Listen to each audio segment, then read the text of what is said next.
ହେଲେ ଚାକିରି କଲେ। ସେମାନେ ଯେ ବିଦେଶରେ ରହିଲେ, ଗାଁକୁ କିଏ ଆସିଲେନି। ବାପା ମାଆଙ୍କୁ ତାଙ୍କର ଯେତେବେଳେ କହିଲେ ଯାଇକି ତାଙ୍କ ସହିତ ବିଦେଶରେ ରହିବା ପାଇଁ, ବାପା ମାଆ ଦୁଇ ଜଣ ଯାକ ମନା କରିଦେଲେ। କହିଲେ ଆମେ ଆମ ଭିଟା ମାଟି ଆଉ ଆମ ଗାଁକୁ ଛାଡ଼ି କୁଆଡ଼େ ଯାଇପାରିବୁ। ତେଣୁ ଆମେମାନେ ଏହି କ୍ଷେତ୍ରରେ ମନେ ପକାଇ କରିବା କେତୋଟି ଗୀତ ଆଉ କବିତାକୁ, ଯେପରି ଗୋଟେ ଉଦାହରଣ ନିଆଯାଇପାରେ। ସିନ୍ଦୁରା ଫାଟିଲେ ସୂର୍ଯ୍ୟ ଉଇଁଲେ ମୁଁ ନ ଦେଖିପାରେ ଯେବେ ସୁନ୍ଦର ଆକାଶକୁ, କହେ ଚାଲ ଫେରି ଯିବା ଗାଁକୁ, ଚାଲ ଫେରି ଯିବା ଗାଁକୁ। ସେଇ ଗାଁର କଥା, ମାତୃଭୂମିର କଥା ପଢ଼ୁଛେ, ଜନ୍ମଭୂମିର କଥା ଆମେ ପଢ଼ୁଛେ। ଯେଉଁଠି ଆମେ ଜନ୍ମ ହେଇଛେ ସେ ଆମର ଗାଁ, ସେ ଆମ ପାଇଁ ଅତି ନିଜର। ଯେତେ ବଡ଼ ହେଲେ ମଧ୍ୟ ଆମ ପାଇଁ ସବୁବେଳେ ସେ ଗାଁ ନିଜର ହୋଇ ରହିବ। କିନ୍ତୁ ଏବେ ଗାଁରେ କିଛି ଭିନ୍ନ ଦେଖିବାକୁ ମିଳୁଛି। ଆମେ ଏବେ ଯେଉଁ ଅନଲାଇନ୍ରେ ପାଠ ପଢ଼ୁଛେ, କରୋନା ଯୋଗୁଁ ଲକଡାଉନ୍ ହେଉଛି, ଗାଁର ଦୃଶ୍ୟ ବର୍ତ୍ତମାନ ଭିନ୍ନ ଅଛି। କିନ୍ତୁ ଗାଁ ସବୁବେଳେ ପାଇଁ ସୁନ୍ଦର। ଗାଁ ଆଉ ମା ଦୁଇ ଜଣ ଆମ ପାଇଁ ଅତି ପ୍ରିୟ। ଇଏ ତ ସେ ଗାଁର ଦୃଶ୍ୟ, ଆମ ଜନ୍ମଭୂମିର ଦୃଶ୍ୟ। ଏଠି ଲୋକମାନଙ୍କ ଭିତରେ ସମ୍ବନ୍ଧ ଅତି ନିବିଡ଼ ଥାଏ। ସେହି ଦୃଶ୍ୟ, ଗାଁର ସୂର୍ଯ୍ୟ ଉଇଁ ଆସୁଥିବେ ପୂର୍ବ ଦିଗରୁ, ଆଉ ପିଲାମାନେ ସକାଳୁ ଖେଳିବାରେ ଆଉ ନିଜ ନିଜ ସାଙ୍ଗସାଥି ମେଳରେ ବୁଲିବାରେ ମାତିଥିବେ। ସିଏ ତ କେବଳ ଗାଁରେ ଆଉ ଜନ୍ମଭୂମିରେ ଦେଖାଯିବ। ପିଲାମାନେ ଆସ ଆମେ ଦେଖିବା ଦଶମ ଶ୍ରେଣୀ ସାହିତ୍ୟ ସିନ୍ଧୁ ପୁସ୍ତକରୁ ଜନ୍ମଭୂମି ଗଦ୍ୟ। ଏହାର ଲେଖକ ହେଉଛନ୍ତି କୃଷ୍ଣଚନ୍ଦ୍ର ପାଣିଗ୍ରାହୀ। ଜନ୍ମସ୍ଥାନ ମୟୂରଭଞ୍ଜ ଜିଲ୍ଲାର କିଛି। ଏଠାରେ ଫଟୋଟିଏ ରହିଛି ମା ଆଉ ତାଙ୍କ ପିଲାଙ୍କର। ମା ତାଙ୍କ ପିଲାଟିକୁ ଖାଇବାକୁ ଦେଉଛନ୍ତି କେତେ ଶ୍ରଦ୍ଧା ସହିତ। ସେଇ ମାତୃଭୂମି ଆଉ ଜନ୍ମଭୂମି ଆମର ମା ପରି ଆମକୁ ଫଳ ପୁଷ୍ପ ଶାଖ ତଣ୍ଡୁଳ ଦେଇ ଆମ ପ୍ରାଣକୁ ପରିପୁଷ୍ଟ କରିଥାଏ। ସେ ମା ପାଇଁ ଆଉ ସେଇ ଗାଁ ପାଇଁ କୁହାଯାଏ ମା ଆଉ ମାତୃଭୂମି, ଏ ଦୁଇ ଜଣ ମା। ଡକ୍ଟର ରାମଚନ୍ଦ୍ର ନାୟକଙ୍କର ଗୋଟିଏ ଚିତ୍ର ରହିଛି। ସେ ଲେଖିଥିଲେ କବିତା ମା ପରି ମୋର କିଏ ସେ ହେବ। ଏହା ଦ୍ୱିତୀୟ ଶ୍ରେଣୀରେ ପଢ଼ାଯାଉଥିଲା। ତେଣୁ ସେଇ କବିତାର କେତୋଟି ପଦ। ମା ପରି ମୋର କିଏ ସେ ହେବ, ନାନା ଗୀତ ଗାଇ ଖୁଆଇ ଦେବ, କୋଳେ ଧରିବ ଗେଲ କରିବ, ମୋ ଆଖିରେ ଲୁହ ଜକେଇ ଆସିଲେ କାଖ କରି ମୋତେ ଶୁଆଇ ଦେବ, କାଖ କରି ମୋତେ ହସେଇ ଦେବ। ମା ପରି ମୋର କିଏ ସେ ହେବ, ମା ପରି ମୋର କିଏ ସେ ହେବ। ଏବଂ ମା ଆମର ଅତି ଆପଣା, ଆଉ ସେଇ ଜନ୍ମଭୂମି ଆଉ ଆମ ଗାଁ ମଧ୍ୟ ଆମ ପାଇଁ ଅତି ଆପଣା। ତେବେ ଆସ ଦେଖିବା ଆମେ ଆମର ପ୍ରସଙ୍ଗ ଗଦ୍ୟ ଜନ୍ମଭୂମି। ମୋର ଜନ୍ମଭୂମି ବୋଲି କହିବି ଏହି ବିଶାଳ ପୃଥିବୀ, ବିଶାଳ ଏସିଆ ମହାଦେଶ, ବିଶାଳ ଭାରତବର୍ଷ, ଓଡ଼ିଶା ଦେଶ ଆଉ ମୋର ଜନ୍ମସ୍ଥାନ ପଲ୍ଲୀଗ୍ରାମ, ଏମାନଙ୍କ ମଧ୍ୟରୁ କେହି କାହାଠାରୁ ବିଚ୍ଛିନ୍ନ ହୋଇନଥିବାରୁ ବ୍ୟାପକ ଅର୍ଥରେ ଏ ସମସ୍ତେ ମୋର ଜନ୍ମଭୂମି ହେଲେ ହେଁ ମାତୃଗର୍ଭରୁ ପଡ଼ି ଯେଉଁଠାରେ ପ୍ରଥମେ ଭୂମି ସ୍ପର୍ଶ କଲି, ଯେଉଁଠାରେ ରୂପ ରସ ଗନ୍ଧ ସ୍ପର୍ଶର ପ୍ରଥମ ପରିଚୟ ପାଇଲି, ବିଷମ ବିପାକ ବେଳେ ଯେ ଅଞ୍ଚଳ ଫଳ ପୁଷ୍ପ ଶାଖ ତଣ୍ଡୁଳ ଢାଳି ଦେଇ ଶିଶୁ ପ୍ରାଣକୁ ପରିପୁଷ୍ଟ କଲା, ସେହି ପଲ୍ଲୀ ହିଁ ମୋର ଜନ୍ମଭୂମି। ଏଠାରେ ଲେଖକ କହୁଛନ୍ତି ଯେ ତାଙ୍କର ଜନ୍ମଭୂମି ଯଦି ବିଶାଳ ଦୃଷ୍ଟିରେ ଦେଖିବେ ତାହେଲେ ଏ ପୃଥିବୀ, କିନ୍ତୁ ପ୍ରକୃତରେ ଦେଖିବାକୁ ଗଲେ ସେ ଯେଉଁଠି ପ୍ରଥମ ଥର ଜନ୍ମ ହୋଇ ଫଳ ପୁଷ୍ପ ଶାଖ ତଣ୍ଡୁଳ ପ୍ରାପ୍ତ କରିଛନ୍ତି, ଯେଉଁ ଭୂମିରୁ ତାଙ୍କର ପଲ୍ଲୀ ଭୂମି ବା ଗାଁ, ସେଇ ଜାଗାଟି ତାଙ୍କର ହେଉଛି ଜନ୍ମଭୂମି ବୋଲି କହୁଛନ୍ତି। କିନ୍ତୁ ବିଶାଳ ଦୃଷ୍ଟିରେ ଦେଖିବାକୁ ଗଲେ ପୃଥିବୀ ହେଇପାରିବ, ଏସିଆ ମହାଦେଶ, ଭାରତ ବର୍ଷ ଆଉ ଓଡ଼ିଶା ଦେଶକୁ କହୁଛନ୍ତି। ତେଣୁ ଏମାନେ କେହି କାହାଠାରୁ ବିଚ୍ଛିନ୍ନ ନୁହନ୍ତି ବ୍ୟାପକ ଅର୍ଥରେ କହିଲେ। କିନ୍ତୁ ପ୍ରକୃତରେ ସେ କହୁଛନ୍ତି ଯେ ଜନ୍ମଭୂମି ତାଙ୍କର କିଏ ହେବ ନା ପଲ୍ଲୀଭୂମି, ସେ ଯେଉଁଠି ଜନ୍ମ ହୋଇଛନ୍ତି ସେଇ ଗାଁ ତାଙ୍କର ଜନ୍ମଭୂମି ହେବ। ସେଇ ତାଙ୍କୁ ଶିଖେଇଛି। ତେଣୁ ସେ ଶିକ୍ଷୟିତ୍ରୀ, ମାତା ବି ଆଉ ଧାତ୍ରୀ। ତେଣୁ ସେଇ ମୋର ମାତା, ଧାତ୍ରୀ ଓ ଶିକ୍ଷୟିତ୍ରୀ। ତେଣୁ ଯେକୌଣସି ପିଲାକୁ ଯଦି ପଚରାଯାଏ ସେ କାହାକୁ ଭଲ ପାଏ, ସେ କହିବ ମାଆକୁ ଆଉ ଗାଁକୁ। ଆଉ ଗାଁରେ ଜନ୍ମ ହେଇଥାଉ କି ସହରରେ ଜନ୍ମ ହେଇଥାଉ, ଯେଉଁଠି ଜନ୍ମ ହେଇଛି ସେ କହିବ ମାଆକୁ ଭଲ ପାଏ ଆଉ ଗାଁକୁ ଭଲ ପାଏ। ତେଣୁ ଯେତେ ବୟସ ବଢ଼ି ଚାଲିଛି ସେତିକି ଦୂରେଇ ଯାଏ ତାଠୁ।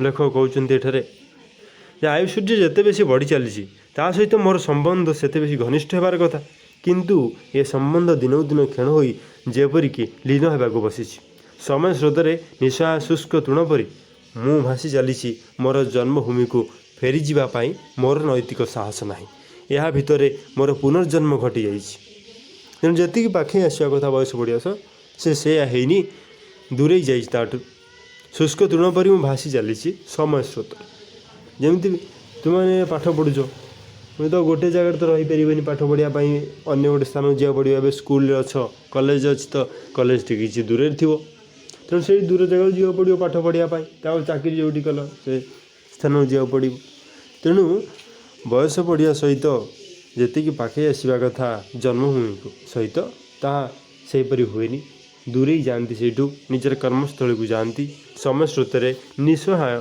शुष्क तृण पड़ी भासी चलती तेणु जन्मभूमि की फेरबार मोर नैतिक साहस ना बोली लेखक कहते यह समस्त क्षेत्र में घटुचे आम क्षेत्र में से या भितर मोर जन्मभूमि पुनर्जन्म घटी जाइए आज मु तार रूप को जातिस्मरण परी खाली स्मरण करे राशि राशि शाला तरु मध्य तटी निवेष्टित भंज कीर्ति किरीटिनी मोर जन्मभूमि मो आखि आगे भासी जाए किंतु तार कोल को फेरवा मोर साहस हुए ना जेकोसी लोक हेले जिते गाँ कथा उठो निश्चित ता गाँव दृश्य आखिरे भासी उठो माँ कथा और गाँ कथा मन पकड़े निश्चय आखिरे लुह आसीज मन पकईला मान तेणु ये लेखक मन पकई गाँव को किभली बेष्टित होता तटी निवेष्टित भंज कीर्ति किरीटिनी मोर जन्मभूमि आखि आगे भासी जाए किंतु फेरवाई साहस हुए यह व्यक्तिगत समस्या नुहे यह समग्र शिक्षित समाजर समस्या धर्मांतर ग्रहण कलापर बहु धर्मांतर दीक्षित व्यक्ति जेपरी धर्म पाखरे समस्त मानविकता उत्सर्ग करी सेमानक नाम पदवी भाषा आहार व्यवहार वेशभूषा इत्यादि बदलाई दियंती और शेष बेलू जातीयता भूली जेपरी निज जन्मभूमि को सुधा अस्वीकार करती ठीक सेहीपरि संख्यातीत शिक्षित व्यक्ति प्रचलित शिक्षा पाखरे सेमानक समस्त मानविकता को उत्सर्ग करी शेष बेलू निजर जन्मभूमि को सुधा पासरी पकाती ये एठार लेखक कहते जेपरी धर्म परिवर्तन करा हुए जार धर्म परिवर्तन करापर से सबकि भूली जाती जो धर्म को जाती से धर्मर संपूर्ण भाव रीतिनीति कायदा कटकणा सब व्यवहार करती ग्रहण करनी जन्मभूमि माँ गाँ सबकि भूली जाती वेशभूषा सबकि भूली जाती जदि हिंदू धर्म कई अन्य कौन धर्म को जाता है तो हिंदू धर्म जिते रीतिनीति अच्छी सब से भूली जाए जिते पर्वपर्वाणी रीतिनीति रही सब भूली जाए नुआ जो धर्म को ग्रहण करें से धर्म में जहाँ सब थाए पर्वपर्वाणी हो रीतिनीति वेशभूषा से ग्रहण करे तेणु से सब किसी भूली जाती आउ नुआ जो धर्म ग्रहण करते से रखते एभली शिक्षा व्यवस्था जहाँ रही शिक्षा व्यवस्था द्वारा से जहाँ शिखती से शिक्षा को आदरी नियंती आउ भूली जाती गाँव को आ निज जन्मभूमि को कहते एठारे लेखक जे सब जातीयता भूली जेपरी निज जन्मभूमि सुधा अस्वीकार करते ठीक सेहीपरि संख्यातीत शिक्षित व्यक्ति प्रचलित शिक्षा पाखरे सेमानकर समस्त मानविकता को उत्सर्ग करी शेष बेलू निजर जन्मभूमि को सुधा पासरी पकाती शिक्षार शेष हवा बेलू जन्मभूमि को पासरी पकाती जो जाती तार संपूर्ण निजर आदब कायदा संपूर्ण रीतिनीति को आदरी नियंती जो जगह नुआ जगह जाती शिक्षा समापन संगे संगे सेमानंकर एक प्रकार पुनर्जन्म घटी जाए पल्लीग्राम को फेरी जाई जीविका अर्जन करने दूरे था सेठारे किछि काल अवस्थान करने संभवपर हुए एणु थरे थरे भावे गाँव को जाई कौन करी जदि गाँवर उन्नतिकर कार्यपाई यथासाध्य अर्थ दान ही मोर एकमात्र अवशेष कर्तव्य ग्राम को न जाई ताहा करा जाय पारे जदि गाँव उन्नति किसी अर्थ देले गाँव कहीं कौन करी गाँव जाकि गाँव तो किसी सुविधा नमती सहर से पाँच तेणु से गाँव को जाएनि प्रत्याख्यान करती जो दूर रोचे तार कार्यस्थल सहर से रही जाए किसी टंका देदेले ताले ताकू दे दिए जन्मभूमि सहित मोर आउ कि प्रकार संबंध अच्छी ये भावना रखी था बहु वाद विसंवाद सत्वे ପଲ୍ଲୀଗ୍ରାମର ନରନାରୀଙ୍କ ମଧ୍ୟରେ ଜାତି ଧର୍ମ ନିର୍ବିଶେଷରେ ଗୋଟିଏ ଭାବନା ରହିଥାଏ। ଏକ ପରିବାରତ୍ୱର ପରମ୍ପରା ଗଢ଼ି ଉଠିଥାଏ। କେହି ଭାଇ, କେହି ଭଉଣୀ, କେହି କକା, କେହି ଖୁଡ଼ି ଇତ୍ୟାଦି ଭାବରେ ସମସ୍ତ ଗ୍ରାମବାସୀ ପରସ୍ପର ମଧ୍ୟ ପରିଚିତ ହୋଇଥାନ୍ତି। ମୋର ଜନ୍ମଭୂମି ସହିତ ଏ ମଧୁର ସମ୍ବନ୍ଧ ଆଉ ନାହିଁ। ଜନ୍ମଭୂମି ସହିତ ଏ ମଧୁର ସମ୍ବନ୍ଧ ଆଉ ମୋର ନାହିଁ। ଗ୍ରାମଟି ଯାକର ଭାଇ ଭଉଣୀ, କକା ଖୁଡ଼ି, ମାମୁଁ ମାଇଁ, ମଉସା ଇତ୍ୟାଦି ସବୁ ପର ହୋଇଗଲେଣି। ଚେଷ୍ଟା କଲେ ମଧ୍ୟ ଏ ମଧୁର ସମ୍ବନ୍ଧ ଆଉ ଫେରି ପାଇବା ସମ୍ଭବ ନୁହେଁ। ଗାଁ ମୁଣ୍ଡରେ ସାରା ମାଉସୀ ତା'ର ଛୋଟ ପିଣ୍ଡାରେ ବହୁ ବର୍ଷ ଧରି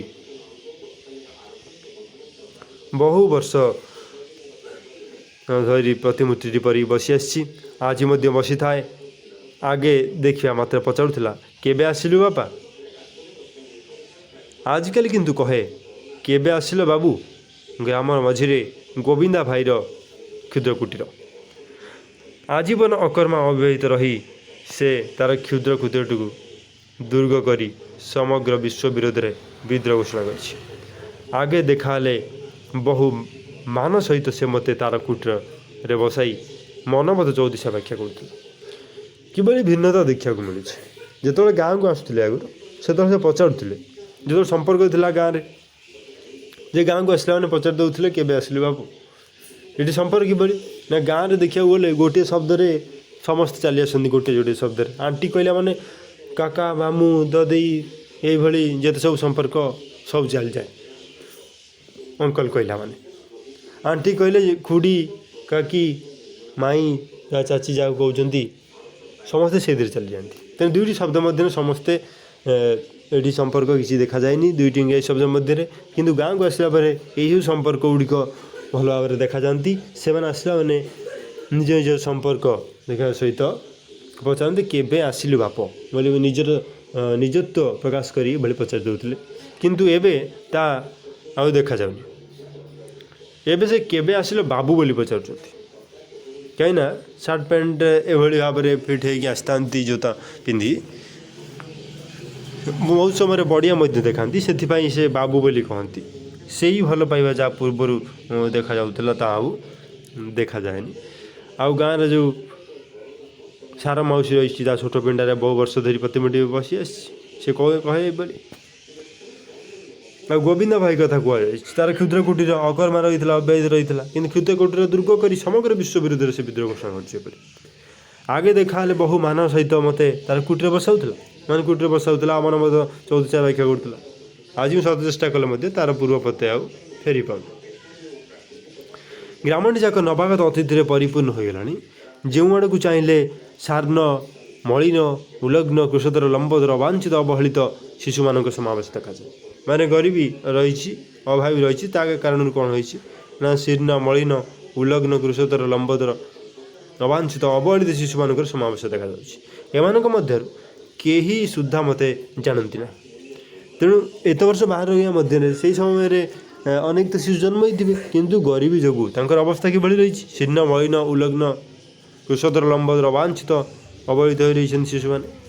ଆଉ ଏମାନଙ୍କୁ ଚିହ୍ନିବେନି ନିଶ୍ଚିତ ଭାବରେ। ବହୁତ ଦିନ ଆସିବା ପରେ କେହି ଚିହ୍ନି ପାରିବେନି, କାହିଁକିନା ଏବେ ସେମାନେ ନୂଆ ନୂଆ ଜନ୍ମ ହୋଇଛନ୍ତି, ଛୋଟ ପିଲା। କେବେ କେବେ ଦେଖାହେଲେ କ'ଣ ଭାବନ୍ତି ନା, ଦକ୍ଷିଣ ଆଫ୍ରିକାରୁ ନବାଗତ ଜେବ୍ରା ବା ଜିରାଫ ଚାହିଁ ରହିଲା ପରି ସେମାନେ ଖାଲି ଚାହିଁ ରହନ୍ତି। ଗ୍ରାମବାସୀଙ୍କ ମଧ୍ୟରୁ ଯେଉଁ ଶିକ୍ଷିତ ଓ ଅର୍ଦ୍ଧଶିକ୍ଷିତ ନବଯୁବକମାନେ ଚାକିରି ନ ପାଇ ଜନ୍ମଭୂମି ଛାଡ଼ି ନାହାନ୍ତି, ସେମାନେ ରାଜନୀତିର ଆଶ୍ରୟ ନେଇଛନ୍ତି। ଗାଁରେ ଯେଉଁ ଲୋକମାନେ ଥାଆନ୍ତି, ପିଲାମାନେ ଥାଆନ୍ତି, ସେମାନେ ଚାକିରି ପାଇନଥାନ୍ତି ଯେଉଁମାନେ, ସେମାନେ କ'ଣ କରନ୍ତି ନା, ଯେଉଁଠି ଟଙ୍କା ମିଳିବ ସେଇଠି ପଳାନ୍ତି। ରାଜନୀତିରେ କ'ଣ, ଯେଉଁ ଭୋଟ ପାଇଁ ଅନେକ ସମୟରେ ଟଙ୍କା ବଣ୍ଟା ହୁଏ, ଖାଇବା ପିଇବା ଦିଆ ହୁଏ। ତେଣୁ ପେଟ ପାଇଁ ସବୁ ନାଟ, ଯେଉଁଠି ମିଳେ ସେଇଠି ଚାଲିଯାଆନ୍ତି। ରାଜନୀତିରେ ଯେହେତୁ ଏଇସବୁ ଜିନିଷ ମିଳେ, ତେଣୁ ସେମାନେ ଯାଆନ୍ତି ସେଇ ପାଖକୁ। ପାର୍ଟି ପଲିଟିକ୍ସ ଦେଖନ୍ତି, କିଏ କେଉଁ ପାର୍ଟିରେ ହେଲା, କଂଗ୍ରେସିଆ, କେହି ଗଣତନ୍ତ୍ରୀ, କେହି କମ୍ୟୁନିଷ୍ଟ, କେହି ବିଜେପି, ବିଜେଡ଼ି, ଏଭଳି ଭାବରେ ନିଜକୁ ଚିହ୍ନିତ କରନ୍ତି। ପାର୍ଟି ସପୋର୍ଟରେ ଯାଆନ୍ତି, ତାଙ୍କ ବି ପ୍ରଚାର କରନ୍ତି, ସେମାନଙ୍କଠାରୁ କିଛି ଟଙ୍କା ପାଆନ୍ତି, ଆଉ ଖାଇବା ପିଇବା ମଧ୍ୟ ଭଲ ଭାବରେ ହୁଏ। ତେଣୁ ସେମାନେ ରହିଥାନ୍ତି ସେଇ ଗାଁରେ। ଆଉ କ'ଣ କରନ୍ତି ନା, ପଲିଟିକ୍ସ କରନ୍ତି, ରାଜନୀତି କରନ୍ତି। ଯଦି କେହି ରାଜନୀତି ମତଭେଦ ମଧ୍ୟରୁ କୌଣସି ଅନ୍ତର୍ଭୁକ୍ତ ନୁହେଁ, ତାହେଲେ ସେ ଏମାନଙ୍କ ମଧ୍ୟରେ ସୁଦ୍ଧା ଅନ୍ତର୍ଭୁକ୍ତ ନୁହେଁ। जे राजनीति किए न थाए ताल से मध्य अंतर्भुक्त नुह बोली कहे। अन्य कथा दूरे थाउ एमानक सहित पल्ली प्रकृतिर शोभा उपभोग करिया कि साहित्य चर्चा करिया संभव नुहे। राजनैतिक मतवाद अनुसार एमानक मानसिक परिवर्तन घटी जाइछि।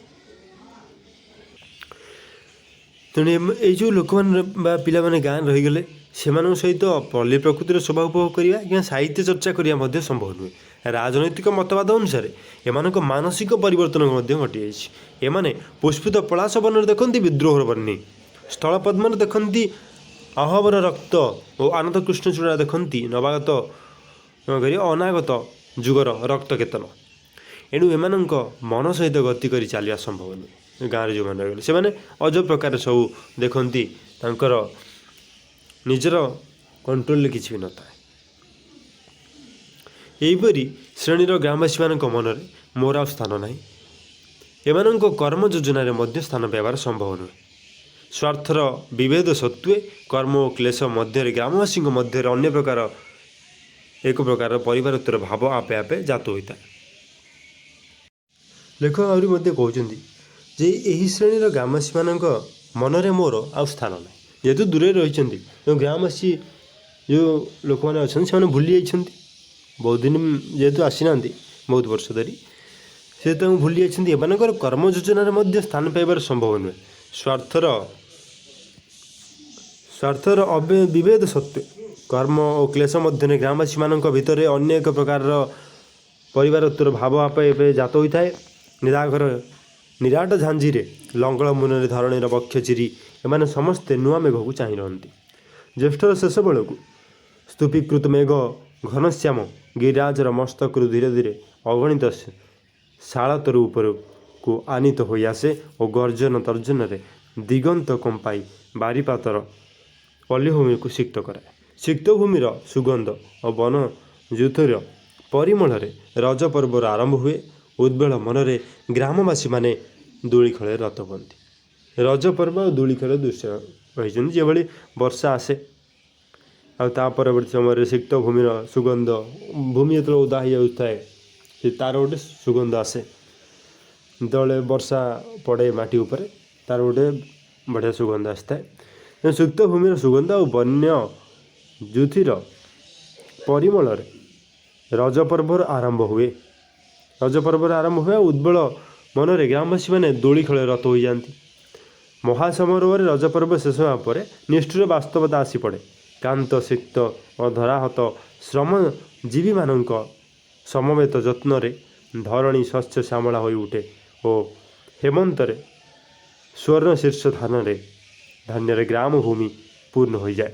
ग्रामर यही जे श्रृंखलित कर्म योजना अच्छी ग्राम भितर थी रीतिनीति कथा कहते श्रृंखलित रज है वर्षा समय से चाष कम आरंभ करती। रज से चाष सहित जड़ित अटे।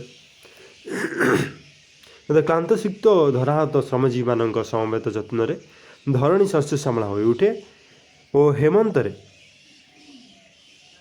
कौन स्वर्ण शीर्ष धान ग्राम भूमि पूर्ण हो जाए।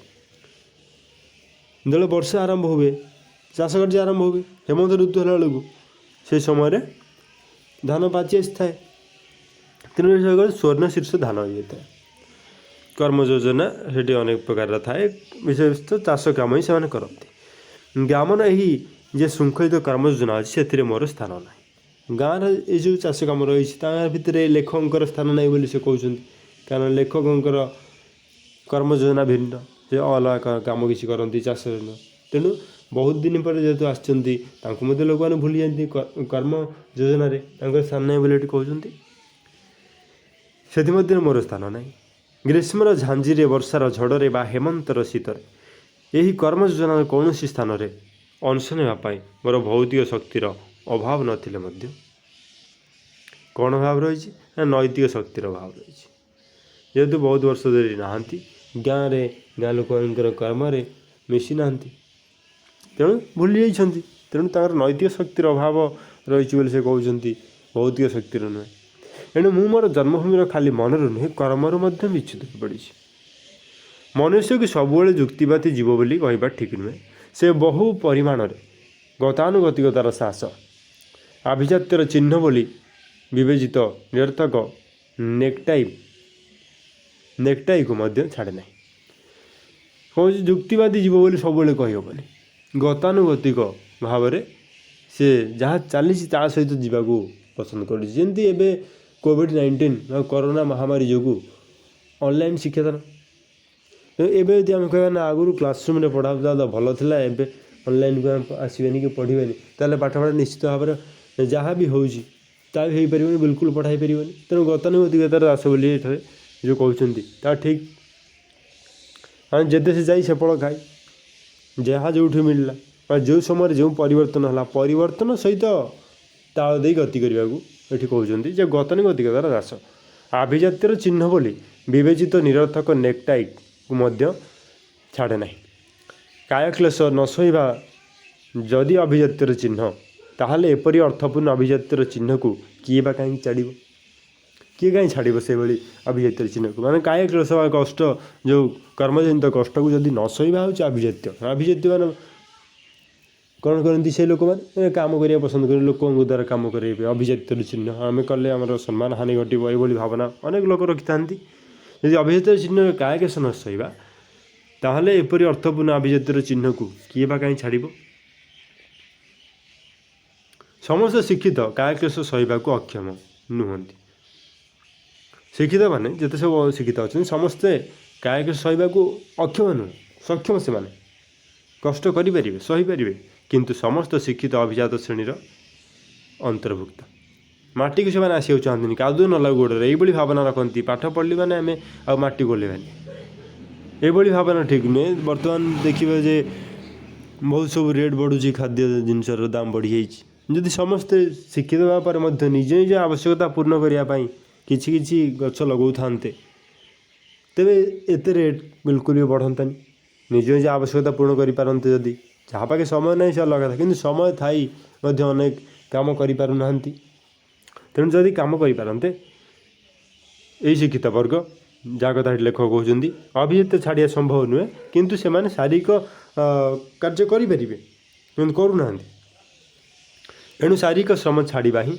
संभव होता है से अभिजात वर्ग व शिक्षित गोष्ठी ता छड़ा कौन व्यक्तिर दैनिक आय 5 अणा 50 लाख टंका हो पाए से आईन बाधा ना कि धर्म व समाजर निंदा ना बरं मानवर समस्त नीति को पादरे दली दे ऊर्ध्वश्वास धाई से जेते बेसी यही दीर्घ व्यवधान को कम करें सेते बेसी जीवन को युद्धर दिग्विजय वीर बोली परिचित हुए माने जेते टंका से कमाई पारला सेते वीर सेते सफल बोली मान्यता अनेक लोक थाए तेणु से लोक मैंने ये दौड़ी था तो अंतर्भुक्त न हो खाली शारीरिक श्रम यही दीर्घ व्यवधान को किंचित मात्र कम करने संभव नुहे यही सब कारण बहु पल्ली जननी आज से शिक्षित संतान को हर बस शिक्षित संतान कौटे जाऊँ कहीं हरइले से कहीं से माने जेपरी आम पूर्व शुणिले पढ़िले जे से माने टंका रोजगार करने समस्ते धाई शिक्षित हवा माने अभिजात्य हवा उन्नति करवा अधिक अधिक टंका रोजगार करा यही लक्ष्य समस्ते दौड़ी तेणु से दिगरे जाऊँ शिक्षित संतान को आमर पल्ली जननी हर बस अर्थ बल हो भाग्य बल हो अध्यवसाय बल हो जो मैंने शिक्षित रूप से उद्यमान होती से संबंध में पल्ली ग्राम में बहु कल्पना जल्पना चले विद्यार्थी जीवन में से पितामाता आशा भरोसार स्थल हो ग्राम बुद्ध मानकर प्रशंसार दृष्टांत हो ग्राम भूमि मंडन करते जो गाँव था भल पाठ पढ़ु था से गाँव जो वृद्ध मैंने था प्रशंसा दृष्टांत होता पितामाता आशा भरोसा स्थल होता आ ग्राम भूमि मंडन करते किंतु समय आसे जिते बड़े से माने कौन करती जो से ग्रामवासी मैंने से देखार सुविधा पाती ना एमती समय आसे जो से मैंने गाँव में देखा दिखती गाँववासी देखिपारती कृष्ण 3 दिन को कंट कर मथुरा को चिरदिन चलीगले कृष्ण कही 3 दिन पर आसबे मथुरा किंतु से आसिले चिरदिन चलीगले मथुरा किंतु केही भावती ना जे यही अनैतिकता बा विश्वासघातकतार कृष्ण परी महापुरुष सुधा पार पाई नथिले ଯେ ଛାଡ଼ି ଯାଇଥିଲେ ଯେତେବେଳେ କୃଷ୍ଣ ସେ ବି ସେଥିରୁ ପାର ପାଇନଥିଲେ। ଭଗବାନ ହୋଇଥିଲେ ମଧ୍ୟ ତାଙ୍କୁ ତାଙ୍କ କର୍ମର ଫଳ ଭୋଗିବାକୁ ପଡ଼ିଥିଲା। ନନ୍ଦ ଯଶୋଦା ଓ ଗୋପୀ ଗୋପାଳଙ୍କ ଅସୀମ ସ୍ନେହରେ ପରିପାଳିତ ହୋଇ ଶେଷ ବେଳକୁ ପ୍ରବଞ୍ଚନା କରି କୃଷ୍ଣ ଗୋପପୁର ଛାଡ଼ି ଆସିଲେ। ତେଣୁ ସେମାନଙ୍କୁ ସମୟ ଛାଡ଼ି ଦେଇଥିଲେ, ମଥୁରାକୁ ଫେରି ଯାଇଥିଲେ। ମଥୁରାରେ ତାଙ୍କର ପିତାମାତା ଥିଲେ, ଆଉ ଗୋପପୁରରେ ଥିଲେ ନନ୍ଦ ଯଶୋଦା, ଦେବକୀ ବାସୁଦେବ ଥିଲେ ମଥୁରାରେ। ତେଣୁ ସେ ସେଠିକୁ ଯେତେବେଳେ ଗଲେ ସେଠୁ ଆଉ ଫେରିନଥିଲେ। ତେଣୁ ଏଠି ପ୍ରବଞ୍ଚନା କଲେ ବୋଲି କୁହାଗଲା। କୃଷ୍ଣ ପ୍ରବଞ୍ଚନା କରି କୃଷ୍ଣ ଗୋପପୁର ଛାଡ଼ି ଆସିଲେ। ନନ୍ଦ ଯଶୋଦାଙ୍କ ଚକ୍ଷୁ ଅନ୍ଧୀଭୂତ ହୋଇଗଲା। ପ୍ରେମମୟୀ ରାଧା ଶଶିକଳା ପରି ଦୀନା ଓ କ୍ଷୀଣା ହୋଇଗଲେ, କିନ୍ତୁ କୃଷ୍ଣ ଆଉ ଫେରିଲେ ନାହିଁ। ମହାଭାରତର ମହାସମରକୁ ଆଙ୍ଗୁଳି ନିର୍ଦ୍ଦେଶରେ ଚଳାଇଲେ। ମଥୁରା ଠାରୁ ଦ୍ୱାରିକା ପର୍ଯ୍ୟନ୍ତ ଦୀର୍ଘ ପଥ ଅତିକ୍ରମ କରି ସେ ବିପୁଳ ରାଜ୍ୟ, ଅପରିସୀମ ବିଭବ, ଅଭ୍ରକଂସ ପ୍ରାସାଦ, ଅଷ୍ଟ ପାଟବଂଶୀ ଓ ଅଗଣିତ ପୁତ୍ରକନ୍ୟାର ଅଧିକାରୀ ହୋଇ ଦ୍ୱାରକାରେ ବସିଗଲେ। ନାଇଁ, ଦ୍ୱାରିକାଧୀଶ ବୋଲି ସେ ରାଜା ହେଲେ। ଏସବୁ କିଛି ଭୌତିକ ସୁଖ ସୁବିଧା ତାଙ୍କ ପାଖରେ ଥିଲା। ବଡ଼ ରାଜ୍ୟ ଥିଲା, ବିପୁଳ ପରିସୀମା ତାଙ୍କର ବିଭବ ରହିଥିଲା, ଅଭ୍ରକଂସ ପ୍ରସାଦ ରହିଥିଲା, ଅଷ୍ଟପାଟବଂଶୀ ଅଗଣିତ ପୁତ୍ରକନ୍ୟାର ଅଧିକାରୀ ହେଇଥିଲେ। କୃଷ୍ଣଙ୍କର ଅଭ୍ରକଂସ ପ୍ରସାଦ ଅତଳ ଜଳଧି ତଳରେ ନିମଗ୍ନ ହୋଇଗଲା। କୃଷ୍ଣଙ୍କର ସେ ପ୍ରସାଦ ଥିଲା କେଉଁଠି ନିମଗ୍ନ ହେଲା ନା ଜଳଧିରେ ନିମଗ୍ନ ହୋଇଗଲା। ଆଉ ତାଙ୍କ ନବସଂସାରର ମଧ୍ୟପ ବଂଶ ଗୋଷ୍ଠୀ ଓ ସାଙ୍ଗସାଥି ମଧ୍ୟ ପ୍ରଭାସ ତୀର୍ଥର ଏରକାର ବନରେ ପରସ୍ପରକୁ ହାଣି ଧ୍ୱଂସ ହୋଇଗଲା। ତାଙ୍କର ବଂଶରେ ଯେତେ ସବୁ ପୁତ୍ର ରହିଥିଲେ ସେମାନେ କ'ଣ କଲେ ନା ମଦ୍ୟପ ହୋଇଥିଲେ ତାଙ୍କର ବଂଶରେ ସମସ୍ତେ। ଆଉ ସାଙ୍ଗସାଥି ପ୍ରଭାସ ତୀର୍ଥର ଏରକାର ବନ ଥିଲା, ସେଠି ପରସ୍ପରକୁ ହାଣି ସେ ଧ୍ୱଂସ ହେଲେ। ରାଜ୍ୟହୀନ, ଗୃହହୀନ, ଧନହୀନ ଓ ପୁତ୍ରକନ୍ୟାହୀନ ହୋଇ ଶେଷ ବେଳକୁ ମହାଭାରତର କର୍ଣ୍ଣଧାର ନିବିଡ଼ ଅରଣ୍ୟର ଲତିକା ଦୋଳରେ ଅବସଙ୍ଗକୁ ଢାଳିଦେଲେ। ଏସବୁ ମହାଭାରତ ଯୁଦ୍ଧ ଆଉ ଏସବୁ ଘଟଣା ଘଟିବା ପରେ ତାଙ୍କର ଯେଉଁ ଦ୍ୱାରିକା ରହିଥିଲା ସେ ଅତଳ ଜଳରେ ନିମଗ୍ନ ହେବା ପରେ, ମହାଭାରତ ଯୁଦ୍ଧ ଶେଷ ହେବା ପରେ, ଏହି ଯୁଦ୍ଧର କର୍ଣ୍ଣଧାର ବା ଯେ ନିଜ ଅଙ୍ଗୁଳି ନିର୍ଦ୍ଦେଶ ଚଳୁଥିଲା ଶ୍ରୀକୃଷ୍ଣ ଅବଶ ହୋଇ ଥକି ଯାଇ କ'ଣ କରିଥିଲେ, ଅଙ୍ଗକୁ ଢାଳି ଦେଇଥିଲେ। କେଉଁଠି ଶୋଇଥିଲେ ଯାଇକି ନା ସେ ଶୋଇଥିଲେ ଯାଇକି ଗୋଟେ ଲତିକା ଦଳରେ, ଲତା ମେଳରେ ଯାଇ ଶୋଇଥିଲେ ଅରଣ୍ୟରେ। ଅଳ୍ପ କ୍ଷଣ ପରେ ତାଙ୍କର ଦୋଳାୟମାନ ପଦ ପଲ୍ଲବରେ ଅଭିଶାପ ପରି ନିଷ୍ଠୁର ଲୌହସରଟି ଆସି ପଡ଼ିଲା। ତାଙ୍କ ପାଦରେ ଗୋଟେ ତୀର ଆସି ବାଜିଲା। ଏହା ମଧ୍ୟ ତାଙ୍କର କୃତକର୍ମର ପରିଣାମ। ଯେଉଁ ପାଦ ଗୋପପୁରରେ ଗୋଚାରଣ ଦ୍ୱାରା ଚର୍ମ ପାଦୁକା ପରି କଠିନ ହୋଇଯାଇଥିଲା। ଗାଈ ଚରାଉଥିଲେ ସେ ଗୋପପୁରରେ, ତେଣୁ ତାଙ୍କର ପାଦର ଚର୍ମ ବହୁତ କଠିନ ଥିଲା। ଚର୍ମ ପାଦୁକା ପରି କଠିନ ହୋଇଯାଇଥିଲା। ତା'ର ଦ୍ୱାରକାର ରାଜଭୋଗରେ ନବପଲ୍ଲବ ପରି ରକ୍ତାକ୍ତ ହୋଇଗଲା ତୀର ବାଜିବା ଦ୍ୱାରା। ଏଣୁ ନିର୍ବୋଧ ବ୍ୟାଧ ମନରେ ଯେ ତା ହରିଣ କର୍ଣ୍ଣର ଭ୍ରମ ଆଣିଦେବ, ଏଥିରେ ବିଚିତ୍ରତା ବା କ'ଣ ଥିଲା।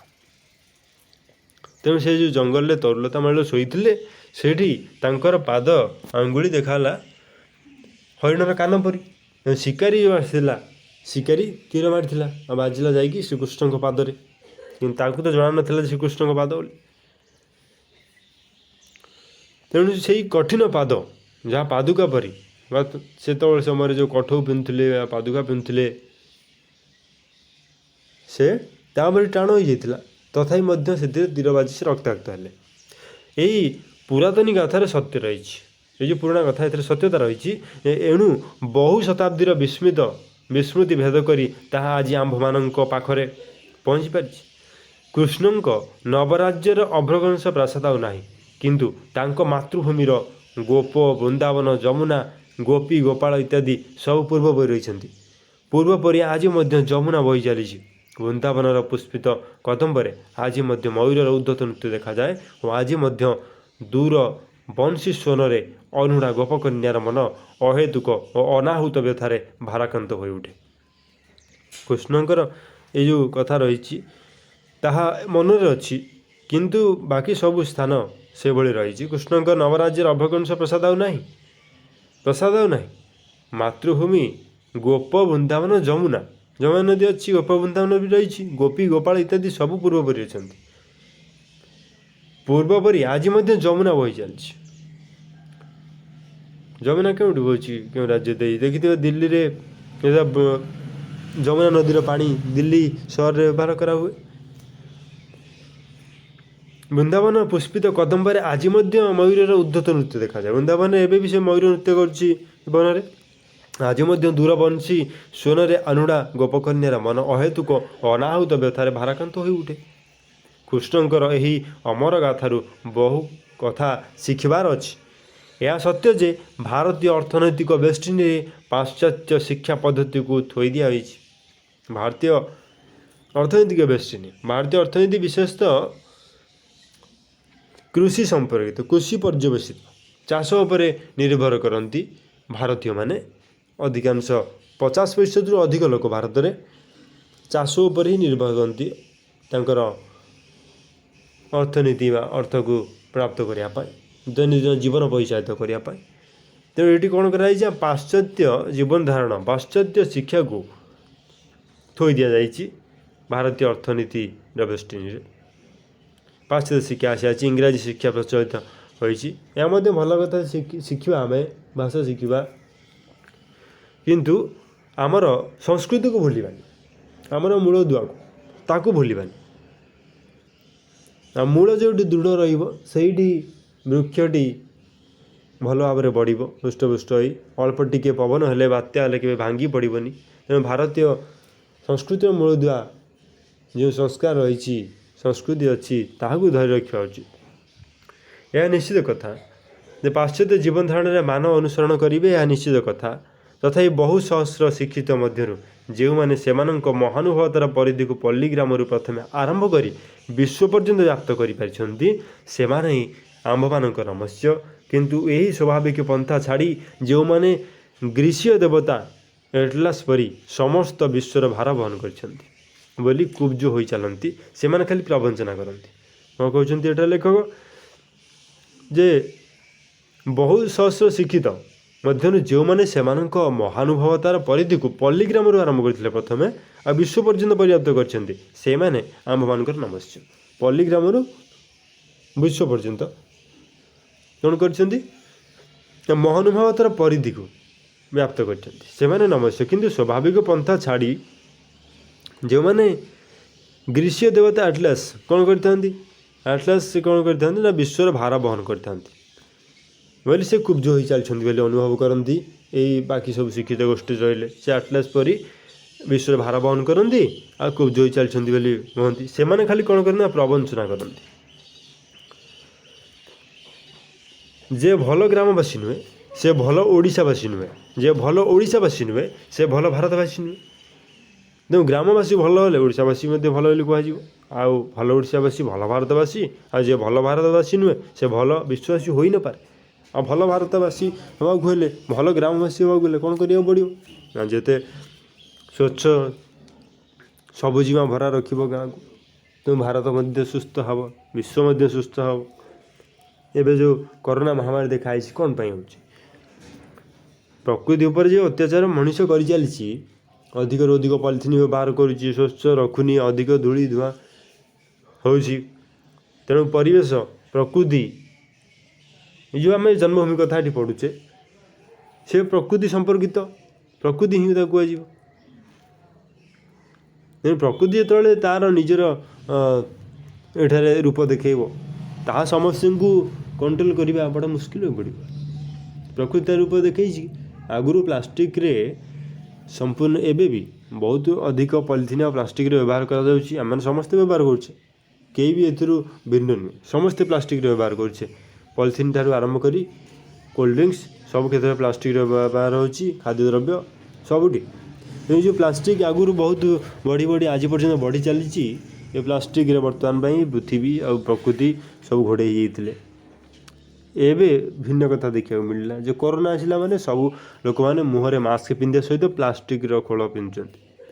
ଯେମିତି ରେନକୋଟ୍ ସମୟରେ, ବର୍ଷା ସମୟରେ ରେନକୋଟ୍ ପିନ୍ଧିବାକୁ ହୁଏ, ସେଭଳି ଡାକ୍ତରମାନେ ଆଉ ସେ କରୋନା ପାଇଁ କାମ କରୁଥିବା କର୍ମୀମାନେ ସମସ୍ତେ ପିନ୍ଧୁଛନ୍ତି।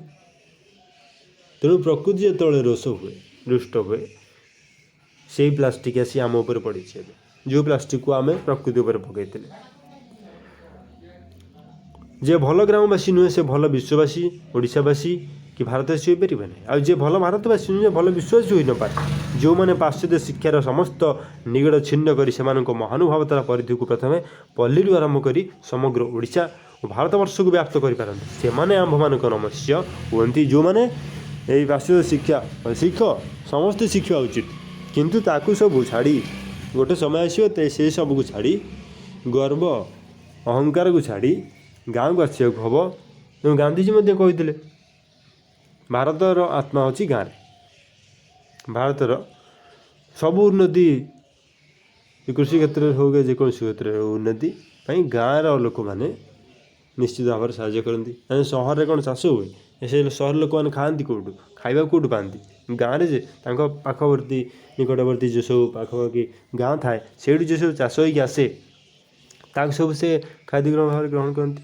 तेणु ये आम देखिले जे गाँव उन्नति पाश्चात्य शिक्षा ग्रहण करते ताकू सब किसी समय बोली एक निर्दिष्ट समय आसवाक पड़ो गाँव को आ गाँव उन्नति घटिले ही आम भारत उन्नति घटो आम ओडिशार भी उन्नति घटो भारतर उन्नति घटो विश्वर उन्नति घटो तेणु गाँव उन्नति चल फेरी जा गाँव को।